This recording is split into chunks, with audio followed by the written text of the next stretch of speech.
우리 인사 한번 나누겠습니다. 메리 크리스마스. 메리 크리스마스. 예, 예. 꼭 우리가 크리스마스 날에만 하는 건 아니죠. 예. 대림절 마지막 주이고 우리는 이제 며칠 있으면 크리스마스를 맞이하게 됩니다. 대림절은 기다림의 절기라고 제가 계속 말씀드렸고요. 이 기다림이 기다림으로서의 의미가 있기 위해서는 그 전제 조건이 있어야 되는데 그게 바로 약속이라는 겁니다. 약속은 바로 이루어지기보다는 장차 미래에 이루어질 것에 대한 약속이자 또 소망이라는 거예요. 약속에는 소망이라는 의미가 담겨져 있다는 거죠. 그래서 약속은 그 소중한 약속은 의미가 있고 가치가 있는 것이다라는 겁니다. 마당을 낳은 암탉이라고 하는 이 책이 있어요. 이 책은 황선미 작가의 대표작인데요. 많은 어린이들에게 사랑을 받은 그런 책입니다. 그런데 이 책의 줄거리 내용을 보면 이렇습니다. 주인공으로 묘사되고 있는 잎사귀라고 하는 암탉이 있는데요. 그 암탉은 양계장에서 열심히 우리가 먹는 식용 달걀을 낳는 그런 것을 위해서 사육됩니다. 계속 매일매일 알을 낳는 거죠. 그래서 그렇게 하다 보니까 몇 년이 계속 흐르다 보니까 정신적으로 육체적으로 모든 에너지가 고갈되어 가지고 더 이상 알을 낳을 수가 없게 됐습니다. 희망이 없이 먹이를 이제 끊는 이 잎사귀라고 하는 이 닭은 점점 시들어갑니다. 그러다 거의 반죽음 상태가 되다 보니까 닭의 시체가 버려지는 구덩이에 버려지게 돼요. 그런데 청둥오리의 도움으로 가까스로 살아나게 된다는 거죠. 다시 살아난 잎사귀라는 이 닭은 마당 헛간에서 살려고 합니다. 그곳을 살펴보니까 그곳에 살던 닭과 오리들이 있었어요. 그래서 그들의 공간을 조금 이렇게 이 잎사귀라는 닭도 좀 사용하고 싶었어요. 그래서 삐짓고 들어가려고 해요. 그렇지만 그들이 허락하지 않은 겁니다. 어떻게든 버텨보려고 하지만 수탉이 잎사귀라고 하는 이 닭에게 얘기합니다. 아무도 너를 원하지 않아. 아무도 너를 원하지 않아. 잎사귀는 이 세상 어느 누구도 자기를 인정하지 않는다라는 사실에 다시 한번 씻을 수 없는 그런 상처를 받게 됩니다.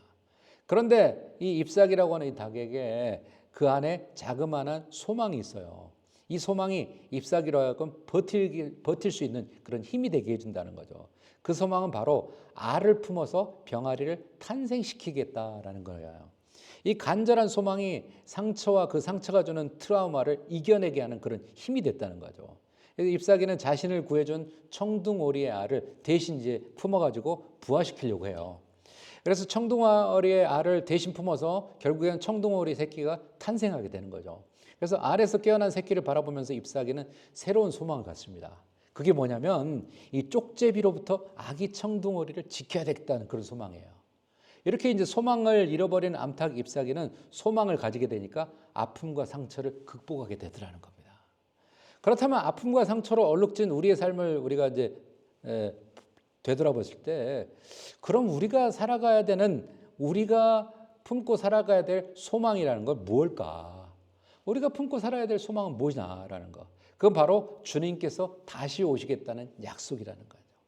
다시 오시겠다는 그 약속을 굳게 붙잡고 살아가는 것이 바로 오늘을 이기는 삶의 비밀이라는 거예요. 그래서 우리가 아무리 힘들어도 어려워도 지치고 기진맥진해도 우리가 새 소망과 이렇게 살아감으로써 예수님께서 다시 오신다는 그 소망이 있기 때문에 우리는 이겨나갈 수 있다는 거죠. 우리가 살아가는 오늘날은 만만치 않습니다. 현실은 만만치가 않다는 거예요. 특별히 전 세계를 대상으로 펼쳐진 미국의 관세의 여파로 온 세계가 경제적으로 매우 힘들어요. 경제가 침체되고 있고요. 각 나라마다 우리나라 우선, 자국 우선주의로 이렇게 되돌아가고요. 또 각각의 이제 물가들이 이제 없었던 관세들이 포함됨으로써 물가들이 급등하니까 사람들이 살기 힘든 거예요. 그래서 사람들이 너무 힘들다, 어렵다 그런 얘기를 합니다. 이런 어려움 속에서도 오늘을 이겨내는 힘의 원동력은 바로 주님께서 다시 오시겠다는 우리에게 주신 그 약속이라는 거예요. 오늘 말씀의 배경은 베드로 사도가 이단의 잘못된 가르침으로 그리스도인들이 재림에 대해서 부인하는 그 가르침을 받고 이들이 잘못된 길로 흘러가고 있는 것을 보면서 사도 베드로가 비판하고 있는 거예요. 이들의 잘못된 그 거짓 사도들의 그 영향으로 예수 그리스도의 재림이 늦어지고 있다는 생각의 성도들은 그리스도의 재림은 그 부분에 대해서 베드로는 얘기를 하는 거죠. 그리스도의 재림은 그냥 내가 얘기하는 게 아니다. 구약의 수많은 선지자를 통해서 분명히 예언되었다. 분명히 예언되었고 주님께서도 사도들에게 분명히 말씀했다라고 베드로 사도는 얘기를 합니다. 당시 이단들은 하나님의 말씀에 근거하기보다는 세속적인 지혜에 근거해서 성도들을 미혹했다는 거죠. 그 말재간으로, 말재주로서, 말잘함으로써 사람들을 미혹시키고 있었다는 거죠. 어떤 성경의 근거도 아니고요, 하나님의 약속의 근거도 아니었습니다. 이어서 본문에서 그리스도께서 다시 오심이 지체되는 이유에 대해서 사도 베드로는 설명을 해요. 그리고 동시에 그리스도의 재림에 대한 소망을 더욱 견고하게 가져야 된다라고 권면합니다. 당시 초대교회 교인들은 이 시대가 지나가기 전에 이 일이 이루리라 라고 하는 말씀을 기억하면서 하는 거예요. 그래서 내가 죽기 전에 예수님이 다시 오실 것이다 라고 하는 그 말씀을 붙잡고 살았다는 거죠. 그러면서 주님께서 다시 오실 거라고 생각하고 있었어요. 그런데 주님이 빨리 오시지 않다. 이들이 이제 잘못된 이단들의 그 사설에 의해서 그들이 현혹되는 거죠. 그리고 주님은 안 오실 거야. 뭐 그런 생각. 우리에겐 소망이 없어. 이렇게 생각하는 거죠. 특별히 로마의 대박해가 있었고요. 이단들의 극성을 부리고 있는 상황에서 더욱 주님께서 곧 오실 것이라는 생각을 그들은 그 기대를 가지고 있었는데 그게 빨리 되지 않자 그들은 실망하고 좌절하고 잘못된 그 거짓 사도들의 말에 그들이 현혹됐다는 거죠. 그러자 베드로는 그렇게 얘기합니다. 그리스도께서 다시 오시는 게 지연되고 있는 것으로 느끼고 있는 그 사람들에게 그렇게 얘기해 줍니다. 우리가 잊지 말아야 될 상황이 있다. 잊지 말아야 될 사항이 있는 그 내용이 뭐냐? 그것은 주께는 하루가 천년 같고 천년이 하루 같다. 본문 8절 10절에 그렇게 얘기하는 거죠. 사랑하는 자들아, 주께서 하루가 천년 같고 천년이 하루 같다. 주의 약속은 어떤 이들이 더디다고 생각하는 것 같이 더딘 것이 아니라 오직 주께서는 너희를 대하여 오래 참으사 아무도 멸망하지 아니하고 다 회개하게 이르기를 원하시느니라. 뭐 그런 내용을 얘기하고 있어요. 그래서 주님이 빨리 임하시지 않는 것은 아직 회개하지 않은 사람들이 회개하고 돌아오기를 원하고 있단 말이야. 그래서 주님의 재림이 지체되고 지연되고 있는 것이다 라고 얘기하는 거죠. 그래서 베드로는 주님의 재림의 지연에 대해서 성도들에게 설명을 해요. 그래서 우리의 시간의 개념과 하나님의 시간의 개념은 다르다. 우리의 시간은 사실 과거, 현재, 미래 이렇게 돼 있지만 하나님의 시간은 우리의 시간의 개념을 초월하는 시간이다. 하나님의 시간은 과거와 현재와 미래가 하나의 시간적인 개념으로 되어 있기 때문에 하루가 천년 같고 천년이 하루 같다. 하나님의 시간과 우리의 시간은 다르다. 그렇기 때문에 우리가 지연된다고 하는 시간적인 개념은 하나님의 편에서 봤을 때는 아주 순간적인 찰나의 시간이다 라고 그렇게 얘기하는 거죠. 그렇기 때문에 주님의 재림이 지연된다고 그러한 가르침에 빠지지 않아야 된다라고 베드로는 성도들에게 말씀으로 설득하고 있는 것을 보게 됩니다. 이에 대해서 베드로는 시편 90편 4절을 인용해서 하나님의 영원한 시간은 인간의 유한한 시간적인 개념이 완전히 다름을 강조한다라고 얘기합니다. 따라서 우리 인간의 시간적인 개념으로 하나님의 섭리를 이해하지 말라라고 권면해요. 동시에 그리스도의 재림이 지연돼야 한다 할지라도 그것이 잠시 찰나이기 때문에 인내하며 기다리는 신앙이 돼야 된다라고 이렇게 얘기하고 있다는 거죠. 또한 베드로는 잘못된 가르침에 빠져 주님이 다시 오신다는 재림에 대한 약속이 흔들리고 과거의 타락한 모습으로 되돌아가려고 하는 사람들에게 주님의 약속은 더딘 게 아니다라고 단호하게 얘기합니다. 오히려 우리 주님이 우리가 회개하기를 기다리고 계신다라고 아주 확실하게 그렇게 얘기를 하고 있다는 거죠. 그러면 베드로는 주님의 날이 도둑같이 오게 된다라고 그렇게 말하고 있다는 거죠. 주님을 기다리는 성도의 삶이 그러면 어떠해야 된다라고 성경은 얘기를 하고 있습니까? 주님을 기다리는 성도들의 삶은 그럼 어떻게 되냐? 두 번째가 바로 거룩한 행실과 경건함으로 하나님의 날이 임하기를 바라고 간절히 사모하라라고 11절 12절은 그렇게 얘기해요. 11절 12절 보겠습니다. 이 모든 것이 이렇게 풀어지리니 너희가 어떤 사람이 되어야 마땅하냐? 거룩한 행실과 경건함으로 하나님의 날이 임하기를 바라보고 간절히 사모하라. 그날에 하늘이 불에 타서 풀어지고 물질이 뜨거운 불에 녹아지려니와 라고 얘기합니다.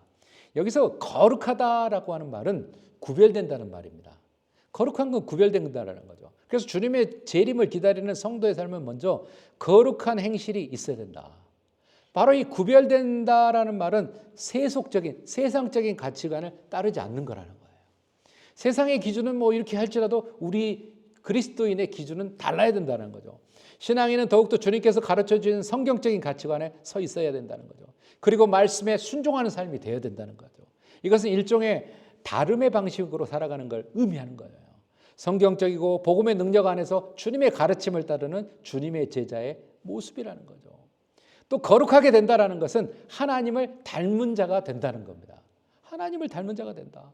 이스라엘의 거룩하신 분, 곧 하늘의 천사들이 밤낮 쉬지 않고 거룩하다 거룩하다 거룩하다 하고 영광과 존귀와 감사를 돌리는 그분을 닮는다라는 그런 의미가 바로 거룩하다라는 거예요. 동정녀 마리아에게 나타나신 천사가 그렇게 얘기하죠. 거룩하신 분. 거룩하고 악에 없고 도려움이 없이 없고 죄인에게서 떠나 계시고 하늘보다 높이 되신 그분 곧 그리스도, 그걸 얘기하거든요. 그래서 예수 그리스도를 우리가 닮아가는 게 우리가 온전하게 닮아가는, 하나님을 닮아가는 모습이라는 거죠. 이것은 단순히 악이나 악한 세상과 구별되는 게 아니라 하나님 앞에서 하나님을 섬기기 위해서 구별되는 거라는 거죠. 이것은 마치 구약시대 성막과 거기에 사용되는 모든 기구들이 다른 물건과 뚜렷하게 구별된 것과 같은 그런 뜻의 구별이라는 겁니다. 모든 세속적인 관습으로부터 분리되는 것이고 영원한 계약의 피로 말미암아 분리되는 거라는 거죠. 그리고 경건함이다라고 하는 것은 주님께서 다시 오실 날까지 그 날이 가까울수록 세속적인 욕망과 욕심을 버리고 주님을 섬기는 그런 삶이 돼야 된다는 거죠. 그래서 그 말씀의 의를 실천하고 그 나라를 구하는 삶이 돼야 된다는 거죠. 이러한 가치관이 정립될 때 우리는 그 경건함의 모습으로 흠없이 주님께서 오실 것이라는 믿음을 바탕으로 평강 가운데서 그리스도의 나타나심을 기다리는 삶이 될 수 있다라고 베드로는 권면하고 있습니다. 하나님께로 돌아가는 것, 이것을 오늘 우리는 경건이라고 얘기합니다. 그래서 하나님을 기쁘시게 해드리기를 계속하는 것, 그게 또 경건이라고 얘기합니다. 경건이라는 것은 한때 회개하고 뉘우치는 것이 아니라는 거예요. 경건이라는 것은 장시간 훈련을 통해서 하나님의 자녀로서의 참된 모습을 지니고 주변에 영향력을 끼치는 것, 이게 바로 경건이라는 거죠. 그래서 성경은 얘기하죠. 경건은 더욱이 금생과 내생에 대한 약속이 있다라고 이렇게 얘기를 합니다. 천국과 영생이 약속될 뿐만 아니라 현세에도 영육간에 엄청난 복을 받는다는 사실이에요. 그래서 우리 크리스천들이 경건해야 된다, 구별된다, 하나님을 기쁘시게 한다라는 그런 의미를 다 갖고 있는 거죠. 우리가 경건해야 돼. 내 자신이 사는 거예요. 내 자신이 영적으로 살아날 수 있는 거죠. 내가 경건해야 우리 가정이 사는 거고 또 복을 받는 거예요. 그리고 내가 경건해야 우리 교회가 살아나는 거고 교회가 복되게 되는 거라는 것을 기억하시기 바랍니다. 또 한 가지는 주님께서 오래 참으시는 것이 곧 우리의 구원이 될 것이라는 사실을 알려주고 있다는 거죠. 왜냐하면 주님의 그 기다림은 우리가 멸망당하지 않고 다 회개하고 돌이켜서 오는 것, 그것을 원하신다는 거죠. 주님이 야 내가 이 시대가 가기 전에 임할 거야, 다시 올 거야 라고 해가지고 정말 신약시대 예수님이 그 제자들이 있을 때 다시 와버렸다면 그 이후의 사람들은 어떻게 됐을까요? 너무 안타깝잖아. 너무 억울하잖아. 주님께서는 아직도 회개하지 못하고 돌아오지 못하는 불쌍한 영혼들이 돌아오기를 원한다는 거죠. 그래서 이 시대를 살아가는 교회가 진정으로 교회의 본질로서 해야 되는 게 뭐냐면 하나님의 복음을 전해서 영혼을 구원하는 거라는 거예요. 우리가 그 일에 힘써야 되는 거예요. 교회가 교회되는이라는 것은 바로 하나님의 복음을 계속 전하는 거라는 거죠.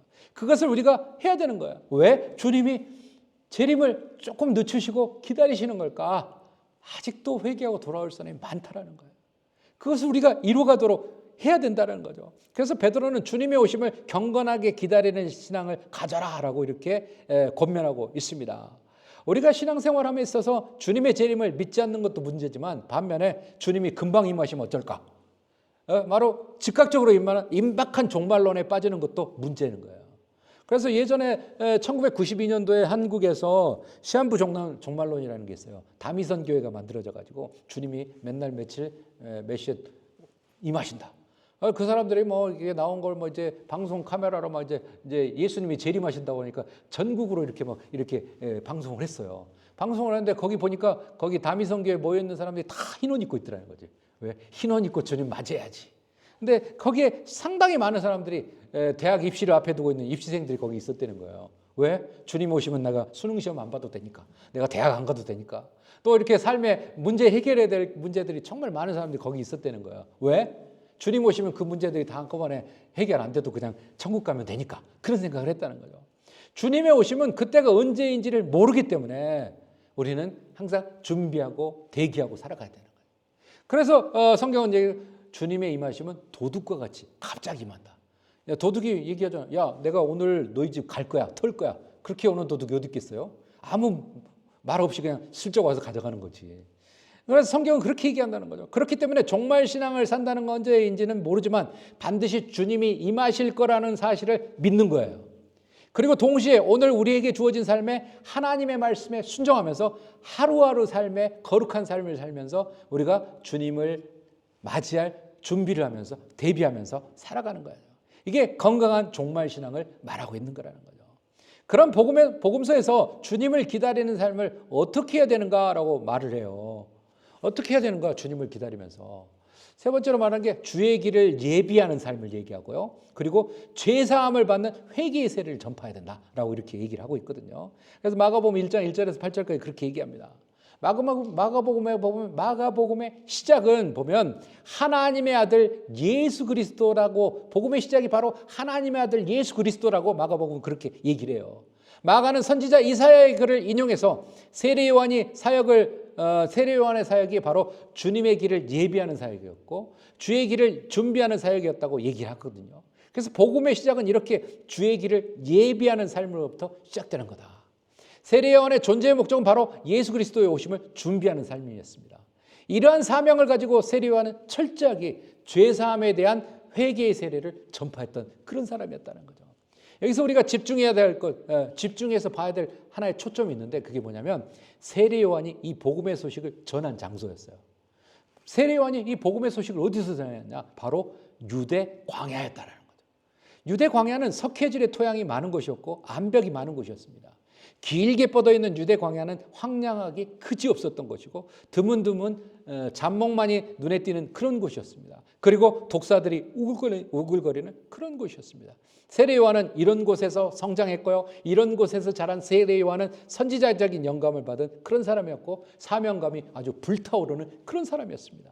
특별히 당시 유대인들은 출애굽기 23장 20절에 근거해서 새 시대를 선포하는 주의 사자가 광야에 출현할 것이다 라고 하는 해석을 굳게 믿었습니다. 그래서 세례 요한이 나타나니까 야, 저분이 바로 우리 메시아인가? 라고 사람들이 많이 그렇게 착각하고 있었다는 거죠. 그렇기 때문에 유대인들에게 있어서 유대 광야는 소외된 곳이 아니라 예언적인 의미를 특수한 지역이 바로 예언적인 의미를 지닌 특수한 지역이 바로 유대 광야였습니다. 이런 역사적인 의미와 함께 세례 요한은 유대 광야에서 죄 사함을 받게 하는 세례를 선포하면서 주의 길을 예비하는 자의 삶을 살았다는 거죠. 오늘 우리가 살아가는 시대는 문화의 중심지고 권력의 중심지입니다. 그래서 모든 힘이 쏠려 있는 문명의 한복판에 살아가고 있어요. 그래서 금방금방 바뀌고 변하는 걸 우리는 바로바로 접하면서 살고 있죠. 그렇지만 사회적으로 영적으로는 더욱 메마른 시대를 살아가고 있다는 거죠. 물질주의와 소비주의, 향락주의 또 이런 것은 인간을 더욱 병들게 하고 있다는 거죠. 인간과 인간 사이를 더욱 메마르게 건조하게 만들고 있습니다. 이러한 시대 속에서 우리 주님은 우리를 세례 요한의 삶으로 초대하고 있어요.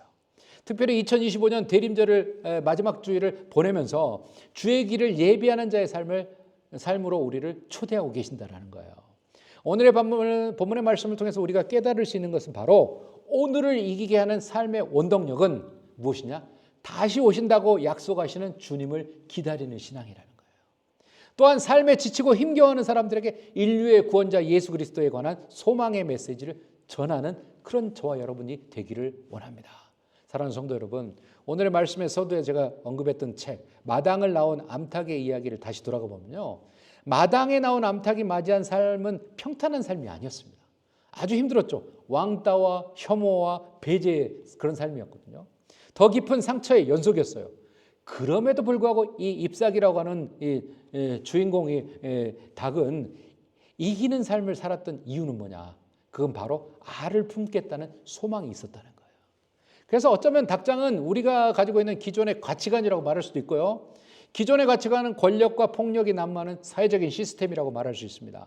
잎사귀는 그런 가치관을 박차고 새로운 가치관으로 뛰쳐나왔다는 거죠. 한때 우리 한국 사회에 그런 얘기가 많았잖아요. 한때 세상 사람들이 금수저, 은수저, 흑수저 그런 얘기를 많이 했어요. 굉장히 유명했잖아요. 그래서 태어나자마자 금수저를 물고 태어난 애와 흑수저 갖고 태어난 사람은 틀리다. 그런 얘기를 했잖아요. 그래서 금수저와 은수저라는 말은 내가 태어난 환경에서 나의 오늘뿐만 아니라 내일까지도 운명을 지어준다. 왜? 태어나면서 갖고 있는 게 너무 많기 때문에 뭐 그런 얘기를 하는 거죠. 그런데 이게 잘못된 생각을 만드는 거예요. 자기의 삶을 주체적으로 살지 못하게 한다는 거죠. 환경을 탓하면서 잘못된 모든 것을 환경이나 부모 때문이라고 자기를 합리화하는 결과를 많이 만들어요. 금수저를 갖고 음수저를 갖고 태어난 사람은 뭐 그래 기존에 누리는 게 많기 때문에 그럴 수 있죠.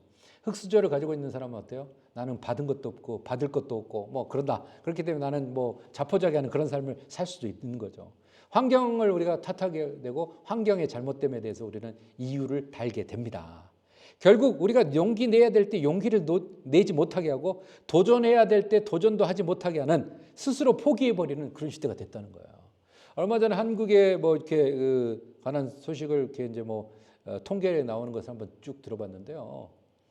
젊은 사람들이 일자리를 많이 못 구하는 것도 있는데 그냥 일자리를 구하려고 생각하지 않고 그냥 쉬는 사람은 실업자의 통계에도 안 들어간대요. 그런데 그렇게 그냥 일자리를 구한다라는 생각 안 하고 그냥 포기하고 사는 사람이 수십만 명이래요. 깜짝 놀랐습니다. 아니 도전하고 계속 이렇게 해야 될 게 아니야. 그게 젊은 사람들의 모습인데 아예 모든 것을 포기하고 그냥 집에서 그냥 쉬고 있다는 거예요. 그래서 그것은 통계에도 잘 안 잡힌다라고 했을 때, 야 이거 심각하구나. 그래서 우리는 그 부모로부터 받은 그 환경, 그게 우리의 미래를 확정지는 건 아니에요. 그래서 요즘에 그러잖아요. 개천에선 용이 나는 시대가 아니다. 뭐 그런 얘기도 해요. 하지만 우리의 삶을 충분히 개척해 갈 수 있습니다. 더구나 우리에게는 우리의 길을 인도하시고 도우시는 하나님이 계시기 때문에 희망의 내일을 꿈꾸며 나갈 수 있다는 거죠. 모두가 개천에 용 나는 거 아니겠죠. 개천에 용이 계속 나면은 그런 말을 왜 나왔겠어요. 세상에 성공하는 사람, 예를 들어서 비즈니스를 개척해 가지고 계속 했는데 전부 다 성공을 한다고 생각해 보세요. 그럼 그게 뉴스거리가 되지 않습니다. 그 성공하는 사람이 드물기 때문에 그게 뉴스거리가 되는 거예요. 그 어려움을 헤치고 이기는 사람이 적기 때문에 그게 우리에게 주목받는 이유라는 거죠. 우리 크리스찬들은 특별히 우리에게 주어진 현실 암담하고 어려워요. 예수 안 믿는 사람은 야 그래 나는 모든 것을 포기하고 그냥 집에서 쉴래 라고 하는 사람들이 수십만 명인 사회이지만 우리는 그래도 우리가 하나님이 우리의 길을 인도해 주시고 우리를 도와주시고 내일에 대한 힘과 꿈을 가지고 계속적으로 도전하는 거예요. 우리에게는 우리의 등을 밀어주신 하나님이 계시고 우리의 앞길을 헤쳐나가게 해주시는 그 하나님이 있기 때문에 더욱 용기를 내시기 바랍니다. 하나님께서는 오늘도 우리에게 내가 너와 함께하리라. 내가 너를 도와주리라. 나의 의로운 오른손으로 너를 붙들리라 라고 이렇게 말씀하고 계시는 걸 잊지 마시길 바랍니다. 환경을 바라보지 마시고 힘을 주시는 하나님을 바라보는 그런 용기를 내며 나아가시길 바랍니다. 환경을 탓하지 말고 오늘 우리가 처한 환경은 언제든지 변할 수 있는 거예요. 어렵고 힘든 환경만을 바라보다가 정작 우리가 바라봐야 될 하나님에 대한 그 시선을 놓쳐버리는 그런 일은 발생하지 말아야 된다는 거죠. 오늘도 하나님을 의지함으로 우리의 상황을 뛰어넘을 믿음의 용기를 가지고 힘차게 하루를 시작하시기 바랍니다. 세상에 많은 사람들은 환경과 배경을 봅니다. 야 이건 불가능해. 이건 안 돼. 할 수 없어 라고 합니다. 그건 보여지는 현실이에요. 그렇지만 우리 크리스찬들은 뭘 봐야 됩니까? 현실 너머에 계시는 거기서 우리를 응원하시고 우리를 위해서 기도해 주시고 우리를 도와주시고 우리를 밀어주시는 그 하나님을 볼 수 있는 그런 시선을 가질 수 있어야 된다는 거죠. 그리스도인은 낡은 기존의 가치관을 박차고 새로운 가치관을 추구하는 사람들이에요. 크리스찬들은 세상의 가치관이 아닌 하늘의 가치관을 가지고 사는 그런 사람들입니다. 하늘의 가치관을 가지고 다른 방식으로 살아가겠다고 결단하는 사람들이에요. 그리고 주님께서는 그 주신 그 약속을 붙들고 살아가는 사람들이 바로 우리 크리스찬들이라는 거죠. 이 시대를 살아가는 우리가 암울하고 힘겨운 오늘을 이겨낼 수 있는 방법은 바로 그 소망을 붙잡고 살아가는 것이다 라는 걸 기억하시기 바랍니다. 대림절 넷째 주일을 보내면서 우리는 이제 며칠 있으면 성탄, 아기 예수의 탄생을 기념하는 성탄절 축하 예배를 드릴 겁니다. 성탄의 주님을 기대하면서 고대하면서 오늘도 이기고 승리하는 그런 하늘 너머에 계시는 우리 현실의 시선 너머에 역사하시는 그 하나님을 바라보는 그 시선에 초점을 맞추며 꿈을 가지고 도전하며 이기는 이 어려움을 극복하는 저 여러분 모두가 되시길 주님의 이름으로 축원합니다.